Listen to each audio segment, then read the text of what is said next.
नौकरशाह से नेता बने अश्विनी वैष्णव ने आईटी, इलेक्ट्रॉनिक्स और संचार मंत्रालय का कार्यभार संभाल लिया है। कार्यभार संभालते ही उन्होंने नए आईटी नियमों को लेकर ट्विटर को चेतावनी दी है। ट्विटर की मनमानी पर मीडिया के सवालों का जवाब देते हुए अश्विनी वैष्णव ने साफ कर दिया कि देश का कानून सबके लिए बराबर है और हर किसी को इसे मानना ही होगा। नए नियमों का पालन करने को लेकर चल रहे विवाद के बीच दिल्ली हाई कोर्ट ने कहा कि ट्विटर को अंतरिम संरक्षण नहीं दिया गया है। ऐसे में अगर सोशल मीडिया प्लेटफॉर्म की तरफ से नियम तोड़े जाते हैं तो केंद्र कार्रवाई करने के लिए स्वतंत्र रहेगा। वहीं ट्विटर ने गुरुवार को दिल्ली हाई कोर्ट से कहा है कि वो 8 हफ्तों के भीतर शिकायत अधिकारी की नियुक्ति करेगा। मोदी कैबिनेट में शामिल हुए नए मंत्रियों ने अपना पदभार संभालना शुरू कर दिया है। अनुराग ठाकुर, अश्विनी वैष्णव और मनसुख मंडाविया समेत कई मंत्रियों ने मंत्री के तौर पर अपना कार्यभार संभाल लिया है। बुधवार को हुए मोदी कैबिनेट के विस्तार में 36 नए मंत्रियों ने शपथ ली थी। इनमें से 28 राज्य मंत्री हैं, वहीं 7 राज्य मंत्रियों को उनके प्रदर्शन के आधार पर प्रमोट किया गया है। इसके अलावा कैबिनेट में 15 नए चेहरों को शामिल किया गया है। मोदी कैबिनेट में फेरबदल पर कांग्रेस के पूर्व अध्यक्ष राहुल गांधी ने पहली प्रतिक्रिया दी है। फेरबदल को लेकर इशारों में राहुल गांधी ने #चेंज के साथ ट्वीट किया और लिखा कि क्या इसका मतलब है कि अब टीकों की और कमी नहीं होगी।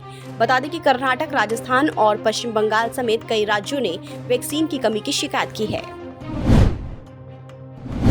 महाराष्ट्र के पूर्व राजस्व मंत्री और राष्ट्रवादी कांग्रेस पार्टी के नेता एकनाथ खडसे मनी लॉन्ड्रिंग मामले की जांच के सिलसिले में गुरुवार को प्रवर्तन निदेशालय के सामने पेश हुए। इससे एक दिन पहले संघीय एजेंसी ने उनके दामाद को गिरफ्तार किया था। खडसे ने दक्षिण मुंबई के वल्लाड स्टेट इलाके में ईडी के जोनल कार्यालय के बाहर पत्रकारों से कहा कि मामले की जांच राजनीति से प्रेरित है। ब्रिटेन की कैरियर एनर्जी ने 1.7 अरब अमेरिकी डॉलर का हर्जाना वसूलने के लिए एक फ्रांसीसी अदालत से 20 भारतीय सरकारी संपत्तियों को जब्त करने का आदेश दिया है। लेकिन इस संदर्भ में वित्त मंत्रालय ने कहा कि भारत सरकार को इस संबंध में किसी भी फ्रांसीसी कोर्ट से ऐसा कोई नोटिस या आदेश नहीं प्राप्त हुआ है। सरकार तथ्यों का पता लगाने की कोशिश कर रही है।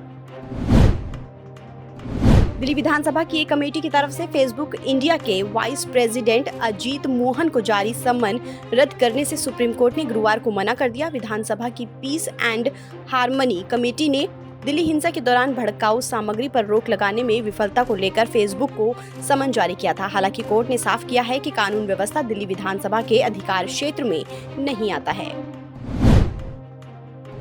उत्तर प्रदेश में ब्लॉक प्रमुख के चुनावों के लिए नामांकन किया जा रहा है, लेकिन गुरुवार को नामांकन दाखिल करने के दौरान प्रदेश के अलग अलग जिलों में जमकर हंगामा हुआ। सीतापुर, श्रावस्ती, अंबेडकर नगर समेत कई जिलों में झड़प, हाथापाई और फायरिंग तक की नौबत आ गई।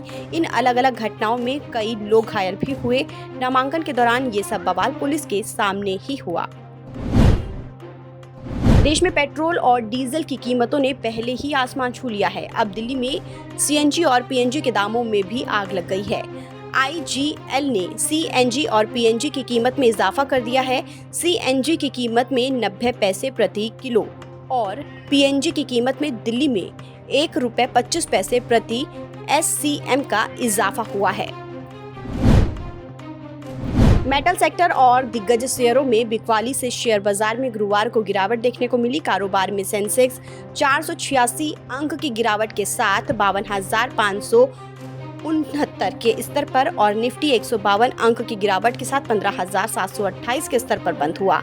गुरुवार को कारोबार में आईटी सेक्टर को छोड़कर बाकी सभी सेक्टर इंडेक्स में गिरावट देखने को मिली। सबसे ज्यादा नुकसान में मेटल सेक्टर रहे हैं। फिलहाल इस खबर में इतना ही। देश और दुनिया की तमाम खबरों के लिए आप बने रहिए वन इंडिया हिंदी के साथ।